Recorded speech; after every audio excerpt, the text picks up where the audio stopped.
Olá a todos, sejam bem-vindos a mais um episódio do Café Ciência e Fé. Estamos de volta com a nossa rúbrica de mini-episódios com fé, onde analisamos questões sobre a existência de Deus, dúvidas relativas à fé e outros temas semelhantes. Relembro que se a relação da fé com a ciência é um tema que vos interessa, então não se esqueçam de subscrever, para gosto e partilhar. Tudo isto são formas de nos ajudarem a continuar e a divulgar este podcast. Mas passemos já ao episódio de hoje.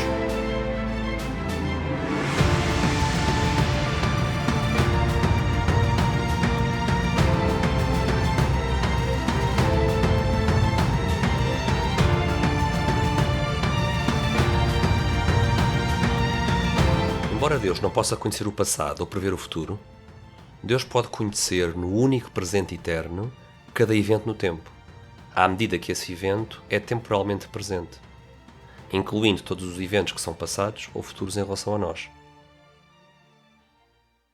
Gonçalo, acabamos de citar aqui a filósofa norte-americana Eleanor Stump, Uma grande filósofa que tem uma obra vasta e que se especializou no pensamento de São Tomás de Aquino e que tem uma série de vídeos que vamos partilhar com os nossos ouvintes no canal YouTube. Vamos colocar os links para estes vídeos nos quais ela fala sobre temas importantes para o episódio de hoje, como a relação de Deus com o tempo, o que significa a eternidade de Deus, o que é que quer dizer Deus prever o futuro e assim por diante. E ela tem o dom de tornar claros estes conceitos a pessoas que não têm formação filosófica. Sim, porque isto é uma questão bastante complexa. Aliás, se calhar vamos introduzir aqui um bocadinho, Bernardo, porque é que estamos a ir buscar esta citação, não é? Sim. Estamos de volta à nossa rúbrica com fé, não é? A nossa habitual rúbrica em que respondemos a questões sobre o conceito de Deus e problemas em relação à fé católica e outras coisas relacionadas, outros assuntos relacionados. E houve aqui alguém que nos enviou... ou é uma pergunta que se faz com bastante frequência também, uma questão que é: se Deus sabe o futuro, como é que nós podemos ser livres, não é? Porque de facto é uma coisa para nós é complicada de entender. E esta citação que aqui foste buscar fala precisamente deste tema, não é? Então eu vou tentar, se calhar vamos dividir isto assim. Eu vou tentar expor porque é que isto é uma dúvida, não é? Porque isto é uma questão. Certo. Sim. E depois pegas naquilo que estamos aqui a investigar e a ver também com base no que escreve a Eleanor Stump, entre outros, e pronto, para responder aqui à questão. Fazemos isso, muito bem. Tentar fazer Perfeito, desta forma. perfeito. Então, a pergunta que fazem é: se Deus sabe, como já estávamos a dizer, não é? Se Deus sabe o futuro, como é que nós podemos ser livres? E isto é uma pergunta porque, pelo menos na nossa visão das coisas, não é? Deus saber o futuro pode, pelo menos aparentemente, ser um problema à nossa liberdade, não é? Porque significa que, de alguma forma, é como se a decisão já existisse ou já estivesse pré-determinada ou se não estivesse pré-determinada, que Deus de alguma forma tivesse que nos obrigar a tomar aquela decisão para poder saber que nós a iríamos tomar, não é? Mas se Deus nos obrigasse, nós não éramos livres, não é? Ora bem, a nossa liberdade era uma ficção, não é? Sim. E se ela está pré-determinada, a mesma coisa, não é? Se ela está pré-determinada, também não seríamos livres. Mas como é que saímos daqui, não é? Como é que nós saímos deste buraco? Porque a nossa fé diz-nos que Deus nos criou livres e, ao mesmo tempo, que Deus é omnisciente, não é? Como é que nós saímos desta situação? Como é que nós conseguimos enquadrar uma coisa na outra, não é? Bem, Gonçalo, esta pergunta acerca do conhecimento que Deus tem ou não do futuro e da relação com a nossa liberdade é uma pergunta, é um caso particular, um caso muito específico, de uma pergunta um bocado mais básica, um bocado mais genérica, e a pergunta seria: como é que Deus se relaciona com o tempo, não é? Eu acho que se nós não colocamos primeiro esta pergunta de como é que Deus se relaciona com o tempo e não procuramos essa resposta, vai ser difícil depois tratar o caso particular, o caso mais difícil, que é este de conciliar a omnisciência de Deus com o nosso livre-arbítrio. Eu começaria por dizer que Deus não sabe o futuro, Deus não sabe o nosso futuro, no sentido em que Deus decide determinar o futuro, sem ligar nenhuma à nossa liberdade, não é? E é precisamente deste erro, de acharmos que a omnisciência de Deus já pré-determinou o que vai acontecer no futuro, é deste erro que surge a tal contradição entre a omnisciência e o livre-arbítrio, não é? Começaria por dizer isso. Mas isto obriga-nos a ler filósofos como Eleanor Stump, que explicam que no teísmo clássico, e mais especificamente aquele inspirado no trabalho de São Tomás de Aquino, existem 2 modos de existência. Há o modo de existência temporal, que é a existência que o ser humano tem, não é? E outras criaturas que partilham connosco um lugar no cosmos, não é? E a existência temporal, no teísmo clássico, consiste em dizer que o passado já não existe, o futuro é potencial, ainda não existe. O futuro está cheio de hipóteses, não é? Múltiplas, que podem ser variedíssimas, não é? São todas potenciais, não é? Mas ainda não existe o futuro. O que existe é o presente. Portanto, para uma criatura que tem uma existência temporal, o que existe é o presente, não é? O passado já lá vai e o futuro ainda não chegou. Por outro lado, diz Ellen Stamp que há um outro modo de existência. A existência que é própria de Deus, que é a existência eterna. E aqui, a eternidade de Deus não é uma duração temporal infinita, não é disso que se trata. É um modo de existência que não está sujeito ao passar sequencial do tempo. Até às vezes, por vezes, utiliza... Porque isso é uma distinção importante, não é? Porque nós às vezes, se calhar aqui é importante explicitar isso, não é? Porque qual é que é a diferença, por exemplo, aqui entre um ser eterno e um ser perpétuo, não é? Sim. O que é que isso significa? O que é que significa esta Sim, diferença? um ser perpétuo nunca desaparece, não é? Existe no tempo, mas tem uma duração infinita. Isso é o que quer dizer algo que é perpétuo, não é? Aqui, Exato. neste jargão teológico, eternidade é ter uma existência que não é temporal. É ter uma existência, se quisermos dizer, em que se está num eterno presente. Não há passado, não há futuro, não há a passagem do tempo. Ou seja, o tempo não passa em Deus. Para Deus, no fundo, é como se fosse tudo um eterno agora, não é? Portanto, sim, precisamente. Tudo agora. É isso mesmo. É isso mesmo. Isto é dificílimo de entender, não é? Mas e é perfeitamente normal. E é perfeitamente normal que seja, não é, Gonçalo? É perfeitamente normal que este conceito de existência eterna nos seja muito misterioso, não é? E isso é perfeitamente natural, não é? Acho que é bastante útil aquilo que estávamos a falar aqui quando estávamos a preparar este episódio, porque isto é um tema que é difícil, não é? É difícil para nós, mesmo quando ouvimos esta explicação de que para Deus tudo é um eterno agora, não é? Portanto, Deus consegue ver de alguma forma as coisas por causa disso, não é? Sim. Consegue ver para ele, tanto aquilo que para nós foi passado, aquilo que para nós vai ser futuro, para ele é um eterno agora. Para nós é muito difícil entender isso, porque nós não sabemos o que é ser um ser eterno, não é? Claro. Mas estávamos a falar que, de facto, existe aqui uma série de limitações epistémicas, né? Epistémicas no sentido... Pronto, para não estarmos aqui a usar... Demasiado jargão, não é? Demasiado jargão, não é? Sim, epistémico tem a ver com a nossa capacidade de conhecer as coisas. Portanto, e existe aqui uma limitação nossa em relação a conhecermos as coisas. E isso é normal, não é? Nós temos uma limitação muito grande em conhecer as coisas que nós não somos. Não é? Por exemplo, nós podemos tentar imaginar o que é ser um cão, mas nós não podemos compreender o que é ser um cão, não é? Porque nós não somos um cão, nós somos humanos. Nós compreendemos o que é ser um humano, não compreendemos exatamente o que é ser um cão. E quanto mais afastado da nossa realidade a coisa está, mais difícil mais complicado compreender. E estavas a dar um exemplo ótimo há bocado quando estávamos a preparar isto, que é nós não conseguimos imaginar o que é ser um eletrão. Não é? Sim, e não duvidamos que o eletrão existe, não é? O eletrão é uma entidade que existe, sim. Nós não conseguimos imaginar ser um eletrão, exato. Não é? Porque... Exato, mas não conseguimos ser um eletrão, um fotão, ou algo desse tipo, porque está tão longe da nossa realidade que há aqui uma barreira epistémica. E da mesma forma que para nós é difícil compreender o que é ser um eletrão, não é? Também é mais difícil ainda será compreender o que é ser Deus, não é? Que não é limitado, não é? Agora, Gonçalo, nós não estamos a dizer que por ser misterioso este conceito de existência eterna, não estamos a dizer que não vale a pena estudar. Claro que vale a pena, porque podemos usar a analogia, podemos usar a especulação e o pensamento abstrato, podemos usar todo tipo de raciocínios à procura da consistência lógica, ou seja, estudar este tipo de temas compensa muito, não é?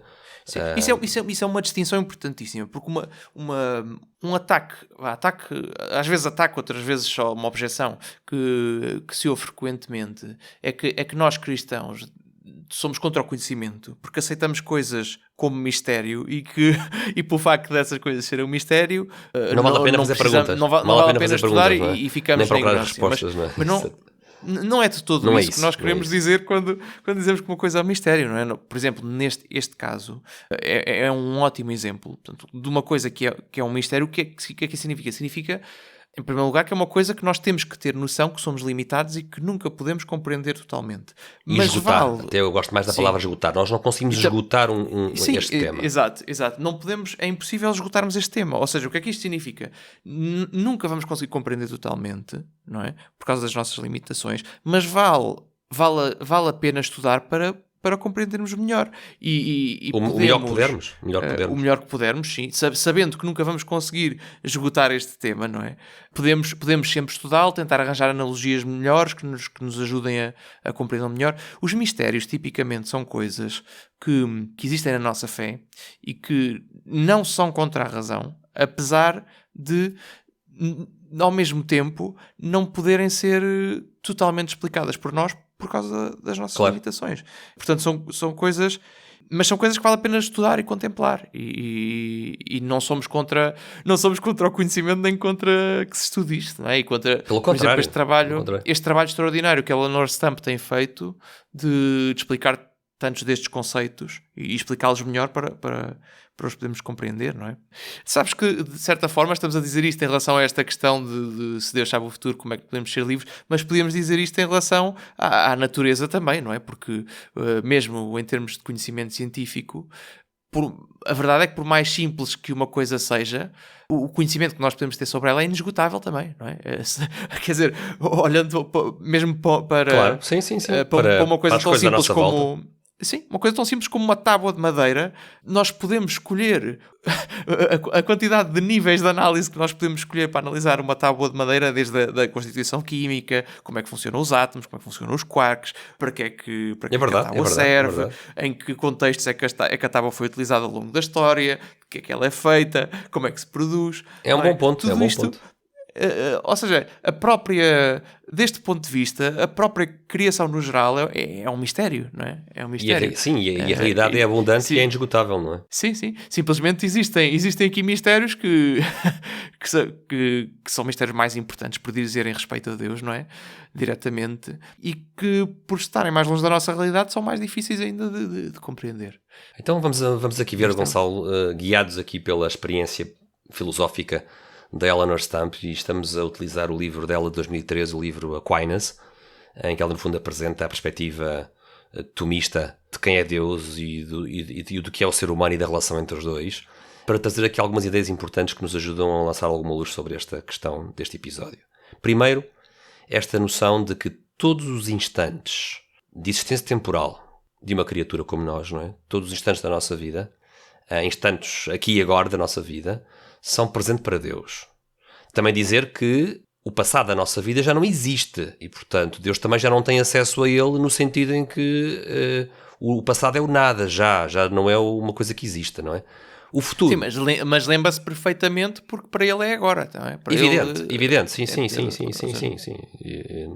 Por outro lado, o futuro não tem existência, e como o futuro não tem existência para nós não temos ainda acesso ao futuro, e o futuro ainda é um conjunto de possibilidades. Mas quando o futuro se torna presente, Deus tem uma relação de 1 para 1. Como criatura de Deus, e Deus como nosso Criador, existe uma relação de 1 para 1 entre o presente de Deus e todos os momentos presentes das criaturas. Portanto, há uma relação de 1 para 1. Deus está sempre no eterno presente, e a nossa vida é uma sequência de instantes presentes, não é? E a relação é sempre de 1 para 1 entre o nosso momento presente e o eterno presente de Deus. Isto talvez ajude um bocadinho mais a perceber que quando se fala em omnisciência, quando se fala em conhecimento, não é? E dizer-se que Deus conhece tudo, temos de compreender o que é conhecer em Deus e o que é conhecer no ser humano, não é? No ser humano, o conhecimento é temporal, não é? A nossa experiência, Gonçalo, é conhecer as coisas no tempo, não é? Ao longo do tempo, sequencialmente. Sim, olhar para elas, tentar abstrair os conceitos, não é? Dos sentidos, não é? Usamos os sentidos, não é? Através dos sentidos, ou temos esta parte dos sentidos e temos a parte também da lógica e do raciocínio, não é? Que é, podemos olhar para conceitos puramente abstratos e, aliás, podemos argumentar que esses os conhecemos melhor do que as coisas que obtemos através dos sentidos, por facto de estarmos a lidar com os conceitos abstratos, não é? Diretamente. Sim, e pelo menos é possível argumentar isso, não é? Mas é mesmo isso. É um conhecimento que começa com dados sensoriais e que depois são abstraídos pelo intelecto. Por outro lado, é um conhecimento que acontece sequencialmente no tempo. começa ainda antes de sairmos da barriga das nossas mães, não é? O nosso conhecimento começa ainda antes do nascimento e o conhecimento só termina quando nós morremos, não é? Ou, salvo casos mais extremos, não é? Que a pessoa possa ficar privada de informação sensorial, não é? Por outro lado, o conhecimento em Deus não é assim. O conhecimento em Deus não é temporal, porque Deus não tem uma existência temporal, e como Deus não tem corpo nem sentidos, o conhecimento divino não é mediado pelos sentidos que Deus não tem. O conhecimento divino é imediato.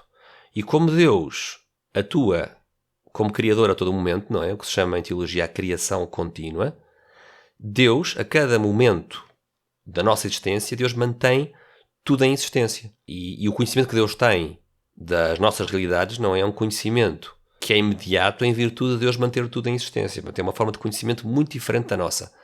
Portanto, não há uma identidade entre o conhecer do ser humano e o conhecer de Deus. Não é? São duas formas de conhecer extremamente diferentes. Não é?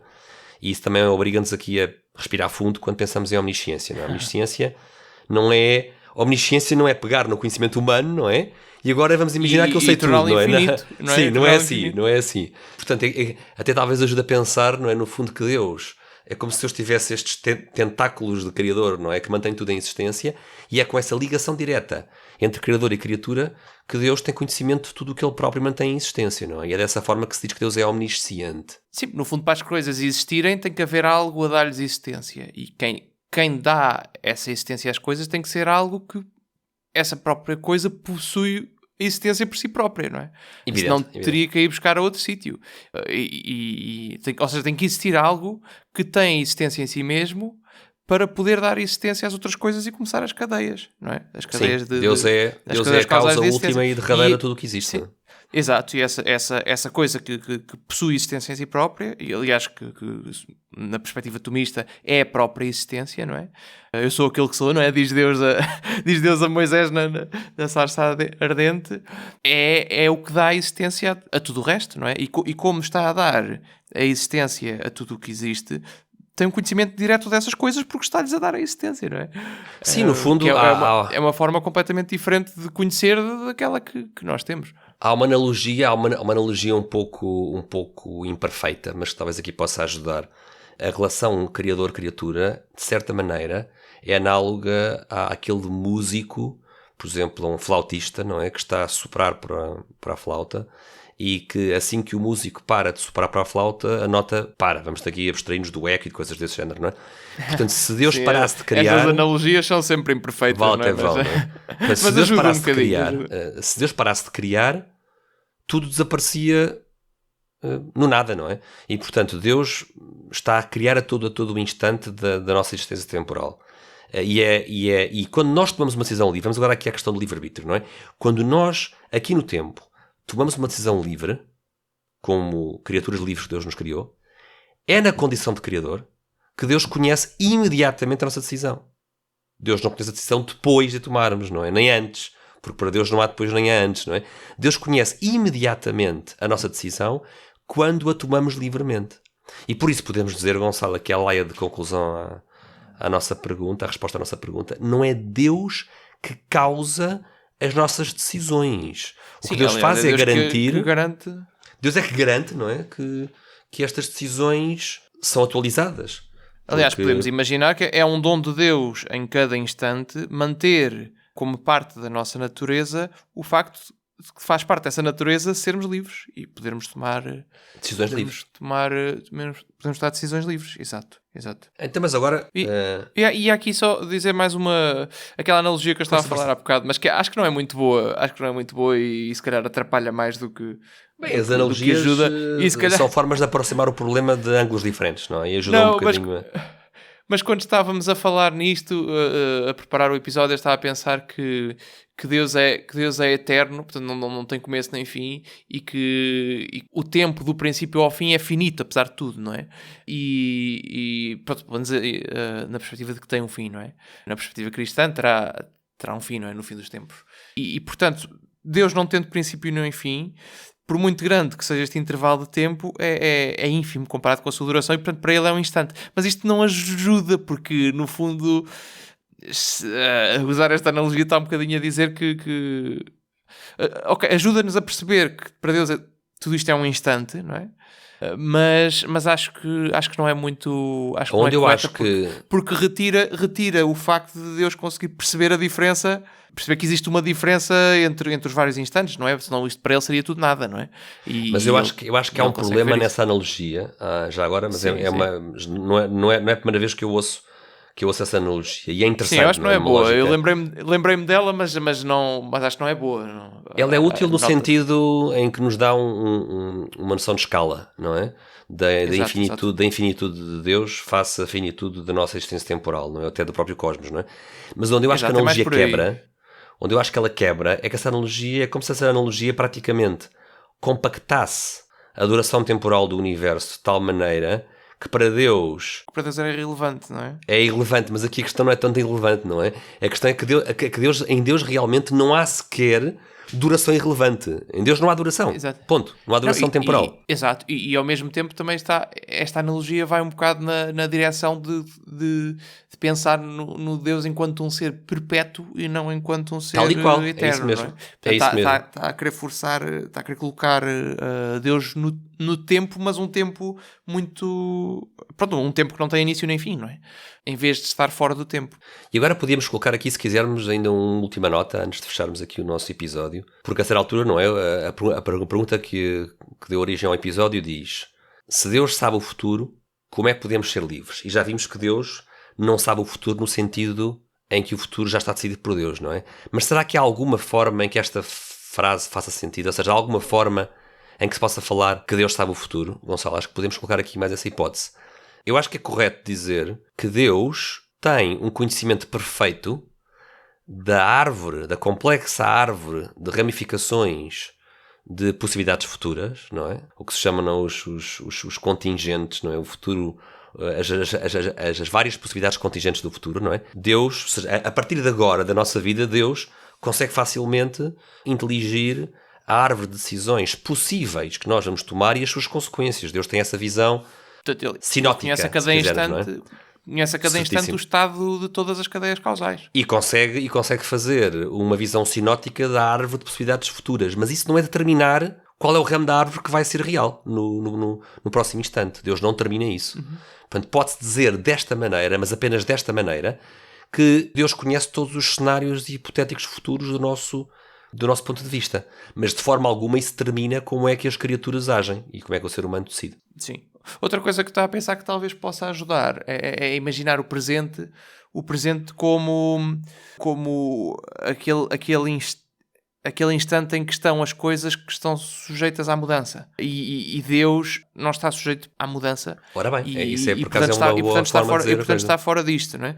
Todas as coisas que nós vemos e que estão sujeitas ao passar do tempo, são sujeitas ao passar do tempo. Porquê? Porque estão sujeitas à mudança. E Deus não sendo possível para Deus mudar. Não é? Não estando Deus sujeito à mudança, porque é ato puro, na perspectiva do teísmo clássico, não é?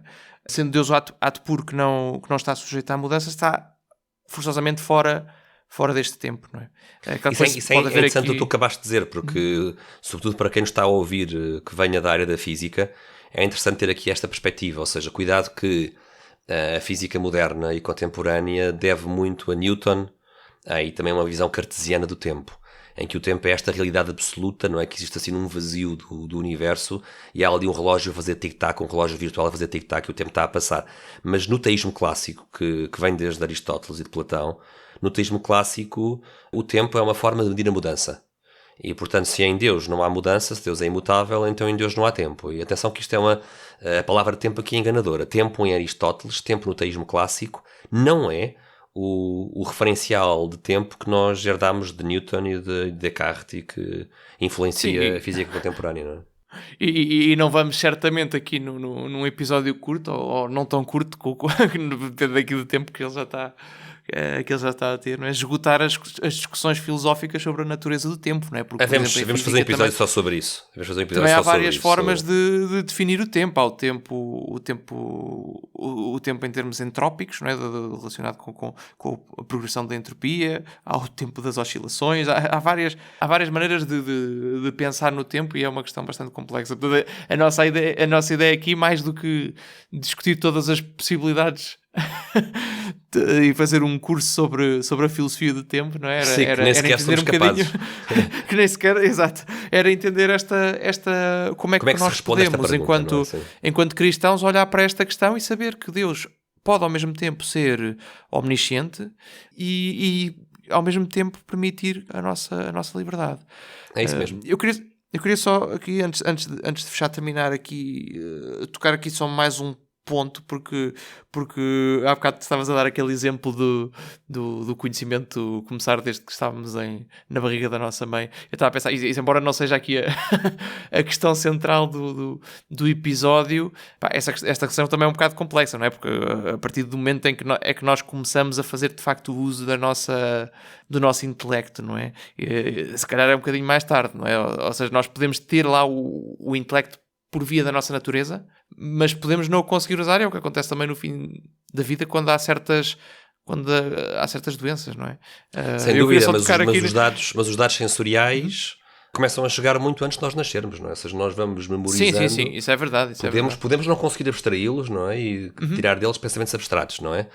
Em idade tão tenra, mas certamente que vamos criando uma memória volumosa e abundante de dados sensoriais, não é? Isso acontece desde o momento em que há córtex, em que há sistema nervoso e em que há córtex, e, por exemplo, córtex visual ou processamento da informação sonora, por exemplo. Isso começa muito cedo, não é? Muito cedo antes de nós nascermos. Exato. Achei que era importante clarificarmos isto. Não, excelente. Não estamos a dizer não é desde a nossa... Não estamos a dizer que a criança por nascer tem pensamentos muito abstratos. Exato. Ou seja, demora um bocadinho até nós conseguirmos utilizar estas faculdades. Ou seja, elas estão lá pela nossa natureza, não é? Nós acreditamos que desde a concepção está lá a substância do ser humano, é um ser humano diferente é um ser humano, não é? Que ali está, e que por ser um ser humano tem a natureza humana a qual corresponde o intelecto e o livre-arbítrio, mas isso não significa que seja capaz de utilizar esse intelecto e esse livre-arbítrio desde essa altura, não é?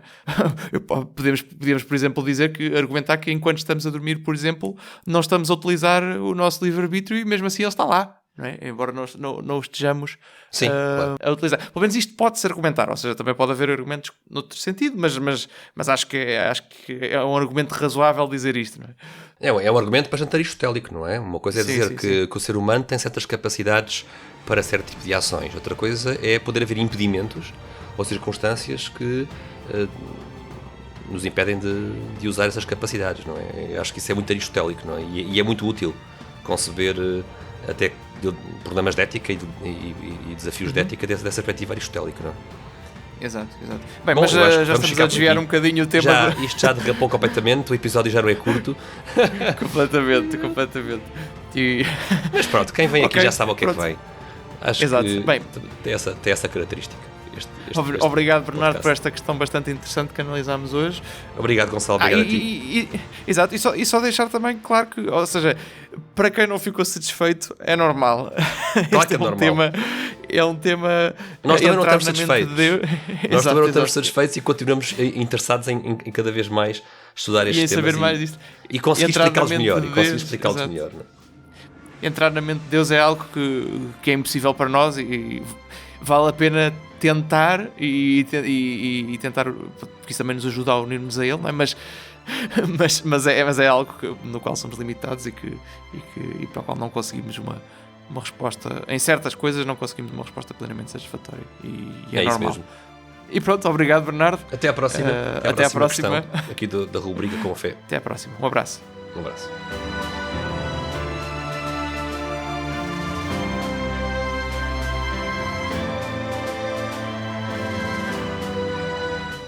E foi mais um mini episódio da rubrica Com Fé. Esperemos que tenham gostado.